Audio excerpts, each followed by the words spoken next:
दोस्तों चलो चलते हैं एक और बार जापान की गलियों में जहाँ पे कुछ डिमोनिक हो रहा है। एक परिवार के साथ मैं बात कर रहा हूँ कारुतो मूवी की, जिसका मतलब होता है कल्ट। एक डीमन है जो मीहो नाम की लड़की को परेशान कर रहा है।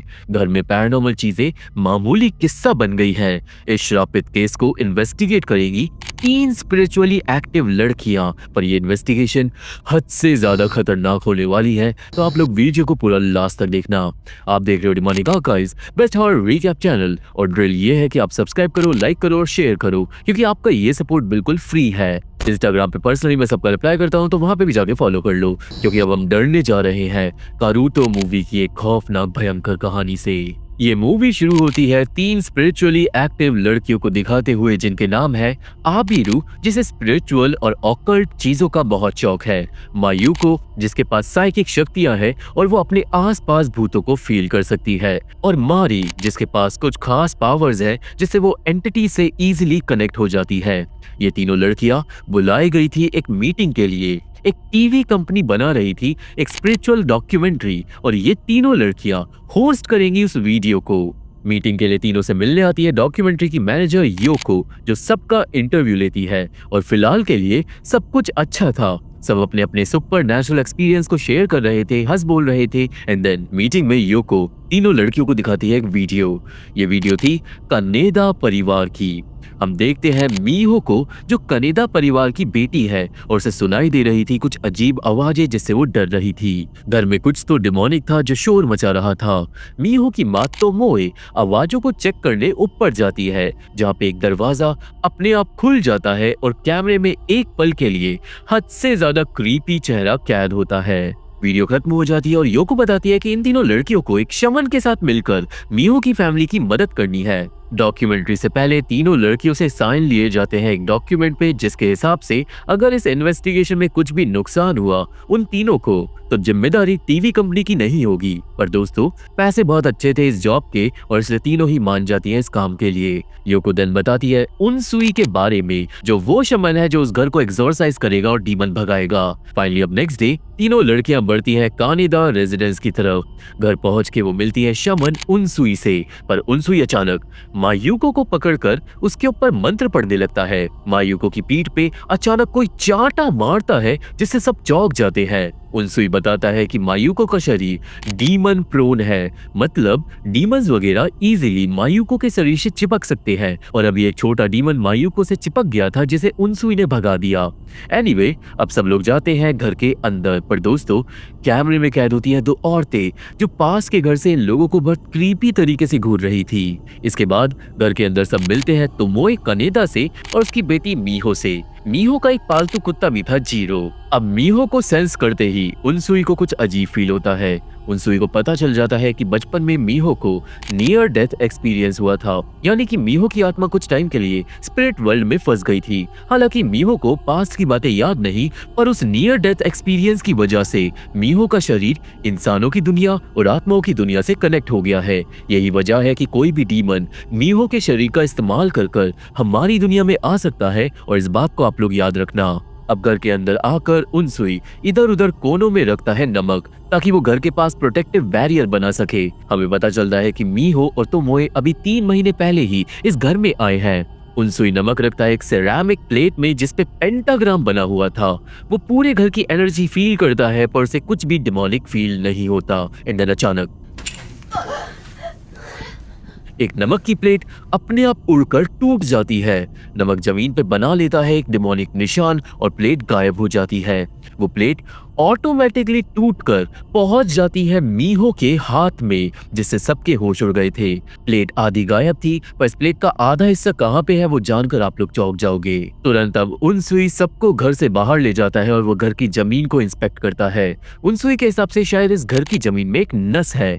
जैसे दोस्तों हमारे अंदर नसें नहीं होती, वैसे ही स्पिरिचुअल दुनिया में भी नसें होती है, और अगर कोई डिमोनिक नस किसी घर के अंदर चली जाए तो उस नस को रास्ते की तरह इस्तेमाल कर कर आत्माएं उस घर में बहुत आसानी से घुस सकती है। उनसुई को जमीन के अंदर कुछ अजीब तो फील हो रहा था और एक बॉल भी जमीन पे रखने पे इधर उधर हिल रही थी, पर उनसुई श्योर नहीं था कि ये कोई इविल नस है या फिर कुछ और। इस बारे में उनसुई अपने मास्टर रियूगेन से बात करेगा, पर फिलहाल के लिए वो सबको मना करता है मांस मच्छी खाने के लिए, क्योंकि ऐसा करने से डीमन शरीर पे इजीली हावी हो जाएगा। इस सीन में मायूको भी बॉल को जमीन पे रखने का ट्राई करती है, पर बॉल नहीं हिलती।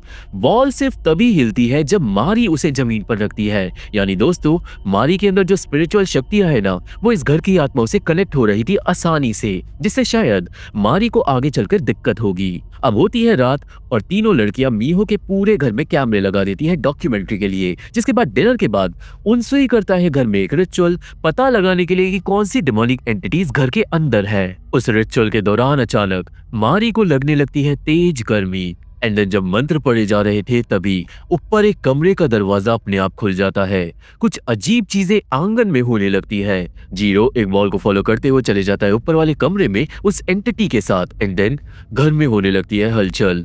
अचानक मायूको के पेट में होने लगता है दर्द, उस पे हो जाता है एक डीमन हावी और मायूको चिल्लाकर सबको बताती है कि उसने डिनर में मांस खाया था, मतलब ये उसी की गलती है। उनसुई तुरंत मायूको का एग्जॉर्सिज्म स्टार्ट करता है, पर बीच में मीहो भी हो जाती है पोजेस्ड। उनसुई दोनों लड़कियों का एक साथ एग्जॉर्सिज्म करने की कोशिश करता है, एंड बीच में मायूको के शरीर से एक काली एंटिटी बाहर निकलकर भागती है।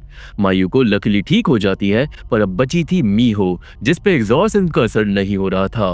वो अचानक हो जाती है आक्रामक, चिल्लाने लगती है, एंड देन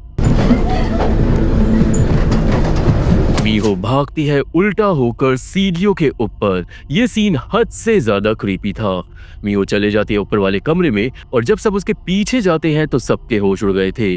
दोस्तों, मीहो पूरी तरीके से पागल हो गई थी। उसने अपने पालतू कुत्ते जीरो को मारकर खा लिया था। हर तरफ खून पड़ा था और मीहो अब बाकियों पे भी हमला करने के लिए आगे बढ़ती है। उनसुई कूद के मीहो को जकड़ लेता है, पर मीहो उनसुई के हाथ को बुरी तरीके से काट लेती है। फिर भी हिम्मत कर उनसुई मीहो को नहीं छोड़ता और वो कॉल करता है अपने मास्टर रियूगेन को। यहाँ पे अब क्योंकि इमरजेंसी थी तो रियूगेन फोन पे ही मंत्र पढ़ना स्टार्ट करता है और मंत्रों की आवाज से मीहो के अंदर से बाहर निकलती है एक सांप जैसी एंटिटी जो रेंगते हुए चले जाती है दीवार के अंदर और मीहो को फाइनली होश आ जाता है। तो मोए अपनी बेटी की हालत देखकर चौंक गई थी, एंड देन मीहो को हो जाती है उल्टी और उस उल्टी में से बाहर निकलता है उस नमक की प्लेट का दूसरा हिस्सा। आपको याद होगा कि वो हिस्सा गायब हो गया था, जिससे उनसुई समझ जाता है कि ये घर बिल्कुल भी सेफ नहीं। अब अगली शाम को तीनों लड़कियां फाइनली मिलती है रियूगेन से और शमन के कहने पे मीहो और तोमोए अब दूसरे घर में रह रही थी जब तक सब ठीक नहीं हो जाता। इतना ही नहीं, कल रात को आबिरू को एक सपना आया था जिसमें मारी बहुत ज्यादा ईविल हो गई थी। आबिरो को लग रहा था कि इस इन्वेस्टिगेशन में मारी की जान को खतरा है, पर रियूगेन के हिसाब से अभी बस उन्हें मीहो की जान बचानी है, बाकी चीजों को वो बाद में सॉल्व करेंगे, जो कि मारी के लिए शायद अच्छा नहीं था। अब दोस्तों, सब लोग नए घर में बैठते हैं मीटिंग के लिए। रियूगेन मीहो के सामने रखता है नमक और जब मीहो उस नमक को छूती है तो वो नमक बहुत ज्यादा गर्म था। हालांकि जब मायूको और आबिरू उस नमक को छूती है तो वो नमक ठंडा था। रियूगेन के हिसाब से नमक सिर्फ उसे ही गर्म लगेगा जो पोजेस्ड है, पर डीमन को भगाने के लिए इन लोगों को पुराने घर में ही जाना होगा, क्योंकि एग्जॉर्सिज्म उसी जगह पे हो सकता है जहाँ पे से डीमन आया है। इस सीन में मारी भी नमक को टच करती है और उसे भी नमक गर्म फील होता है, पर मारी झूठ बोल देती है कि नहीं, उसे नमक गर्म नहीं लगा, पर उसके चेहरे से साफ पता चल रहा था कि वो झूठ बोल रही है और उस बेचारी पे भी उस घर का डीमन हावी हो चुका है। एनीवे, नेक्स्ट डे सब लोग वापस जाते हैं उसी घर की तरफ और रियूगेन घर को देखकर समझ जाता है कि इस घर में कोई नस नहीं है, ये घर पूरा का पूरा इविल शक्तियों के वश में है। तभी घर से भी शोर आने लगता है और डर के मारे मारी रोने लगती है। मारी इतना ज्यादा डर चुकी थी कि अब वो इस जॉब को नहीं करना चाह रही थी। उस बेचारी की सांसें भी फूलने लगी थी और योको मैनेजर कॉल करती है प्रोड्यूसर को रियूगेन के कहने पे, क्योंकि अगर मारी डरेगी तो उसकी वजह से डीमन और ताकतवर हो जाएगा। प्रोड्यूसर से बात कर मारी चले जाती है घर और अब सिर्फ आबिरू और मायू को बचे थे इन्वेस्टिगेशन में। सब लोग जाते हैं घर में, पर दोस्तों वो क्रीपी औरतें अभी भी उन सबको घूर रही थी बगल वाले घर से। इतना ही नहीं, घर के अंदर सबको मिलती है टूटी हुई टेबल जिसके चिथड़े उड़ गए थे और टूटे हुए टुकड़ों ने एक ईविल निशान बना लिया था, जो सबूत था कि डीमन और ताकतवर हो गया है। देन रात को रियूगेन और उनसुई करते हैं एक और रिचुअल घर को ब्लेस करने के लिए। इस बार मियो को चेयर से बांध दिया जाता है ताकि वो आक्रामक ना हो जाए, पर जब मंत्र पढ़े जा रहे थे तभी एक आदमी आता है घर के बाहर और वो कोई अजीब चीज आंगन में फेंक कर चले जाता है। उस आदमी के ऐसा करते ही घर के अंदर काफी सारी इविल एंटिटीज इधर उधर घूमने लगती हैं कीड़ों के रूप में। हर जगह हलचल होने लगती है और मीहो फिर से हो जाती है पोजेस्ड। देन लाइट चले जाती है, कैमरे का नाइट विजन ऑन होता है और रियूगेन के मंत्रों से एक डीमन नीचे उतरता है सीलिंग से, जो हद से ज्यादा क्रीपी था। रियूगेन और उनसुई डीमन का डट के मुकाबला करते हैं, पर डीमन अपनी शक्तियों से उनसुई को बेहोश कर देता है। उस डीमन का चेहरा सीलिंग से उल्टा चिपका हुआ था और उसकी आंखें कीड़ों की तरह रेंग रही थी। रियूगेन किसी तरीके से उनसुई को होश में लाता है, पर रिचुअल के एंड में वो डीमन चले जाता है उनसुई के अंदर और लाइट वापस आ जाती है। रियूगेन सबको बताता है कि डीमन मीहो के शरीर से बाहर निकल गया और वो चले गया है उनसुई के अंदर, पर चिंता की बात नहीं है क्योंकि बाकी सारा काम उनसुई और रियूगेन खुद संभाल लेंगे और अब मोस्ट प्रोबेबली इस घर में कुछ भी डिमोनिक नहीं होगा। यहाँ से सीन आता है मारी पे, जिसे प्रोड्यूसर डांट मार रहा था क्योंकि वो कॉन्ट्रैक्ट साइन कर जॉब बीच में नहीं छोड़ सकती, पर डांट सुनते सुनते मारी हंसने लगती है। मारी बोलती है कि उसे भगवान ने एक बहुत इंपॉर्टेंट काम के लिए चुना है। एंड देन प्रोड्यूसर की टेबल अचानक प्रोड्यूसर को बुरी तरीके से घायल कर देती है। वो हो जाता है बेहोश और हम समझ जाते हैं कि मारी अब पूरी तरीके से पोजेस्ड है। एनीवे, एक हफ्ते तक सब नॉर्मल था तो मोए और मीहो फाइनली खुश रहे थे उस घर के अंदर। वो दोनों एक थैंक यू वीडियो बनाकर भेजते हैं टीवी कंपनी को, पर उस वीडियो में आबिरू कुछ नोटिस करती है। दोस्तों, एक टेबल की रिफ्लेक्शन में मीहो के चेहरे की जगह कैद हुआ था वो डीमन, यानी कि वो अभी भी उसी घर में है। इतना ही नहीं, उसी सेम दिन आबिरू और मायुको को पता चलता है कि रियूगेन हॉस्पिटल में भर्ती है क्योंकि उसकी एक गाड़ी से टक्कर हो गई थी। दोनों लड़के तुरंत हॉस्पिटल जाती हैं और मिलती हैं रियूगेन से, जिसकी हालत खराब थी। रियूगेन दोनों को बताता है कि डीमन अभी भी मौजूद है और वो मीहो का पीछा इतनी आसानी से नहीं छोड़ेगा।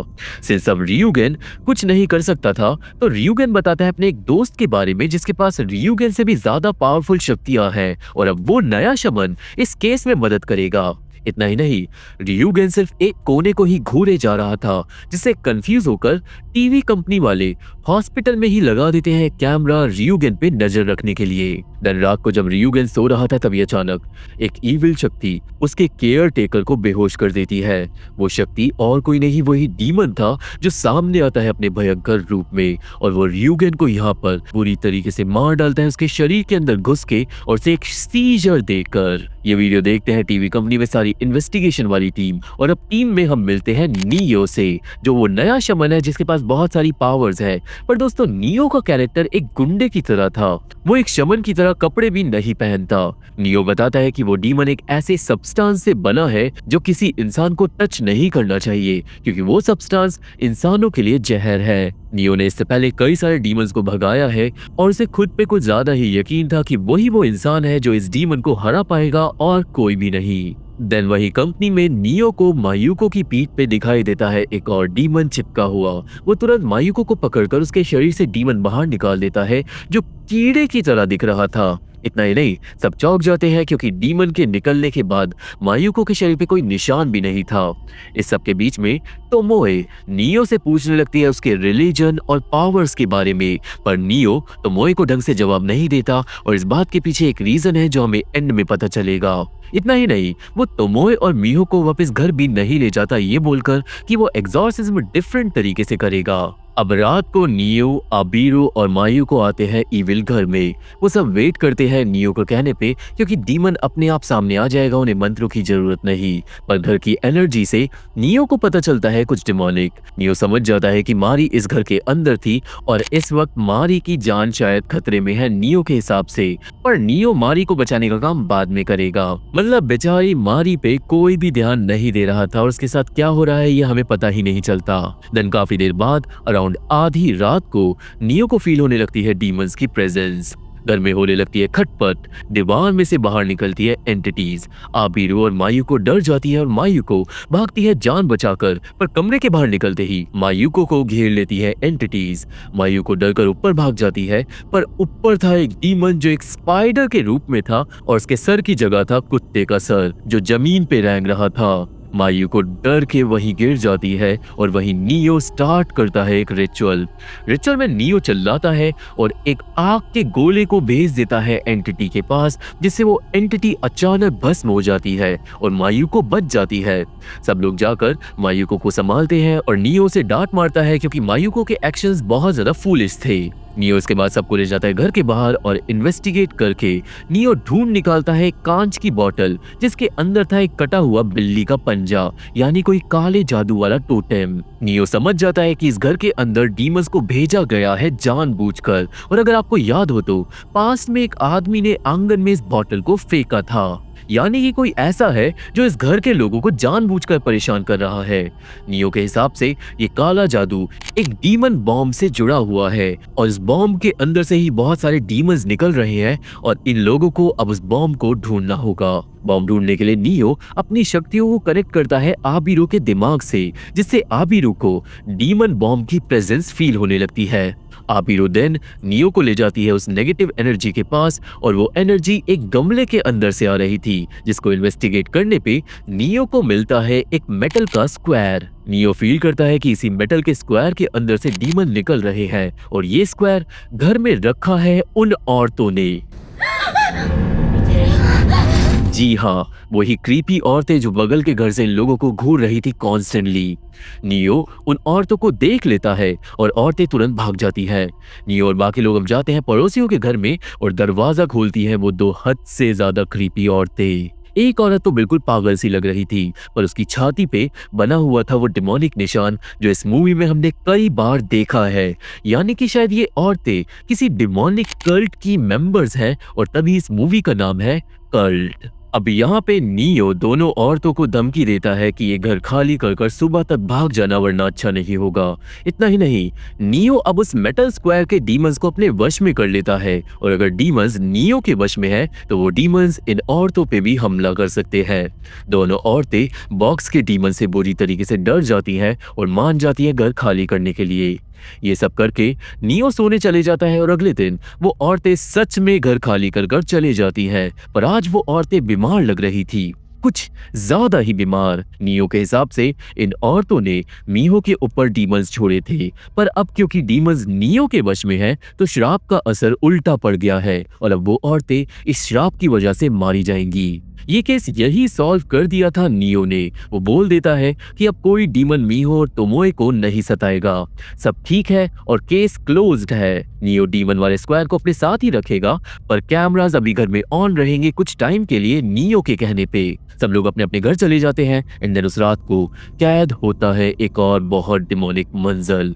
तोमोए और मीहो सो रहे थे, पर आधी रात को घर के बाहर आता है एक आदमी जो घर में झांक कर पढ़ने लगता है मंत्रों को। वो स्टार्ट कर देता है एक अजीब रिचुअल से तोमोए जाग जाती है एंड देन एक एक कर बहुत सारे कल्ट मेंबर्स आ जाते हैं घर के बाहर और रिचुअल में शामिल हो जाते हैं। वो रिचुअल तोमोए को वश में कर लेता है।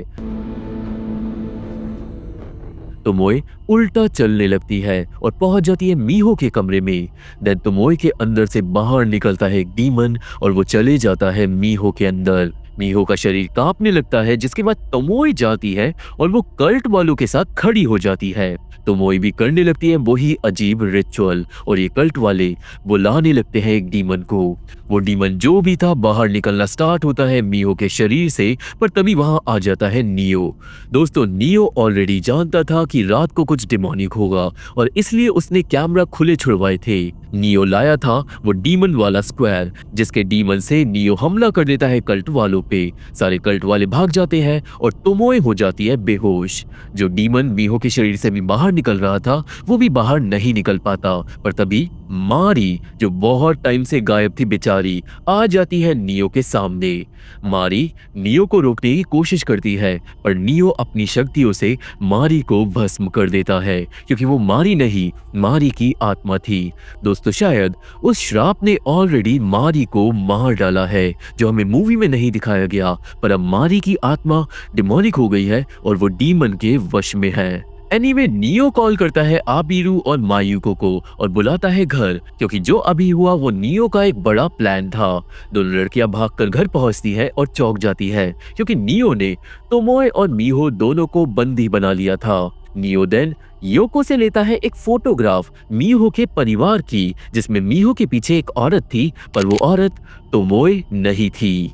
यहाँ पे योको बताती है कि नियो ने टीवी कंपनी से मीहो की फैमिली की फोटो मंगाई थी आज सुबह, क्योंकि नियो को शक हुआ था किसी चीज पे, और ये फोटो ही सारी सच्चाई खोलेगी। नियो अब मीहो से पूछता है कि ये औरत फोटो में मीहो के पीछे कौन है, पर मीहो के सर में दर्द होने लगता है, उसे कुछ भी याद नहीं था। नियो देन मीहो के सर से बाहर निकालता है एक एंटिटी, जिस एंटिटी ने मीहो की याददाश्त को बंदी बना रखा था। एंटिटी के निकलते ही मीहो को सब याद आ जाता है, और दोस्तों, जो औरत फोटो में है वो थी मीहो की असली माँ, यानी कि ये औरत तोमोए कोई बहरूपिया है, मीहो की माँ नहीं है।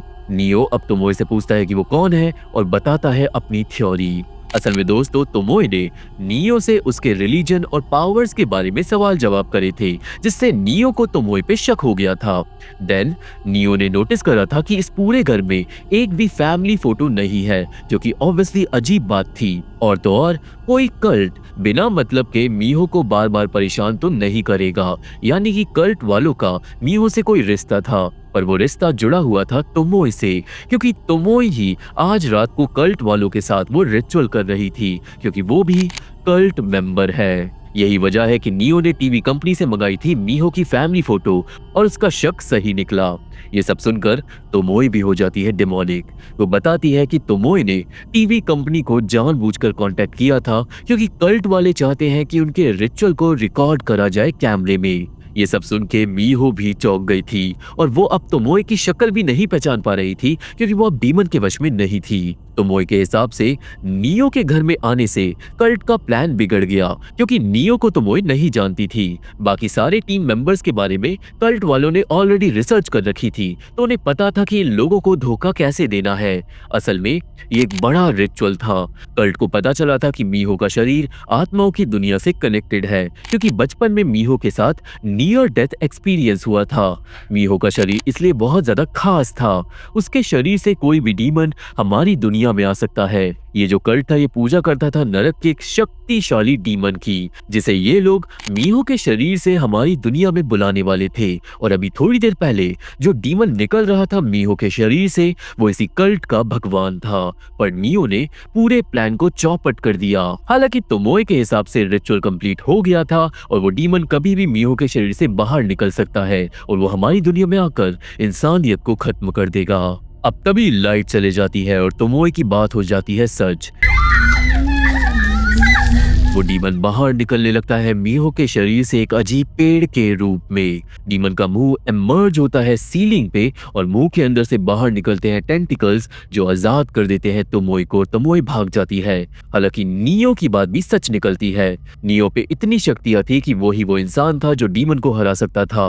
नियो यहाँ पे अपनी सारी ताकतें यूज करता है और डीमन को फोर्सफुली वापस भगा देता है मीहो के शरीर में। ये रिचुअल कर नियो की ताकतें बहुत ज्यादा कमजोर हो गई थी, पर अगर डीमन किसी और के शरीर में चले जाएगा तो शायद सब कुछ ठीक हो जाए। इसलिए एंड में नियो डीमन को ट्रांसफर कर देता है मायुको के शरीर में, जिससे मीहो हो जाती है बिल्कुल ठीक। सिंस डीमन को टाइम लगेगा मायुको के शरीर पे कब्जा करने के लिए, तो अभी मायुको को कुछ भी नहीं होने वाला था। रिचुअल सक्सेसफुल रहता है। नियो बहुत ज्यादा थक जाता है, पर अगले दिन मायुको के शरीर से वो डीमन को निकालकर नष्ट कर देगा, जिससे फाइनली ये केस सॉल्व हो जाएगा। सब लोग रिलैक्स करते हैं, पर एक कहानी अभी भी बाकी थी, क्योंकि अचानक एक शेल्फ अपने आप गिर जाती है और सामने आती है मारी की डिमोनिक आत्मा। मारी डीमन की तरफ से बोलती है कि चाहे नियो कुछ भी कर ले, वो डीमन को नहीं रोक पाएगा, क्योंकि डीमन अकेला नहीं है, उसके पास एक बहुत बड़ी सेना है जो इंसानियत को खत्म कर देगी। यहाँ पे नियो अपनी बची कुची एनर्जी से मारी की आत्मा को भस्म कर देता है, पर वो समझ जाता है कि डीमन और इंसानों के बीच का युद्ध अभी शुरू हुआ है, जिसके साथ ही ये मूवी हो जाती है खत्म। तो ये थी एक्सप्लेनेशन कारुतो जापानी मूवी की, और जिस तरीके से मैंने डिटेल में सब कुछ बताया है, मुझे आशा है कि सबको सब कुछ समझ आ गया होगा। बात यह है कि ये मूवी स्टार्टिंग बहुत ज़्यादा क्रीपी तरीके से करती है, बट जब से नियो का कैरेक्टर मूवी में इंट्रोड्यूस होता है तब से ये मूवी थोड़ी अजीब हो जाती है। सबसे क्रीपी सीन वही था जब मीहो सीढ़ियों पे उल्टा भागती है, पर मुझे एंडिंग सेटिस्फाइंग नहीं लगी, इसलिए मैं इस मूवी को देता हूँ 6 आउट ऑफ 10। आप लोग मुझे अपनी रेटिंग्स कमेंट में बताओ। आप देख रहे हो डिमोनिका का इस best horror recap channel. Drill ये है कि आप सब्सक्राइब करो, लाइक करो और शेयर करो, क्योंकि ये फ्री सपोर्ट है जो मेरी हेल्प करता है। मैं हूँ कैरिश और मैं चैनल अपडेट्स डालता हूँ टेलीग्राम पे, और मैं पर्सनली सबका इंस्टाग्राम पे रिप्लाई करता हूँ, तो वहाँ पे भी जाके फॉलो कर लो। आप सभी ने मेरी इस वीडियो को देखा, उसके लिए बहुत बहुत शुक्रिया। अब मिलते हैं मेरी अगली वीडियो में, तब तक के लिए थैंक यू, बाय बाय।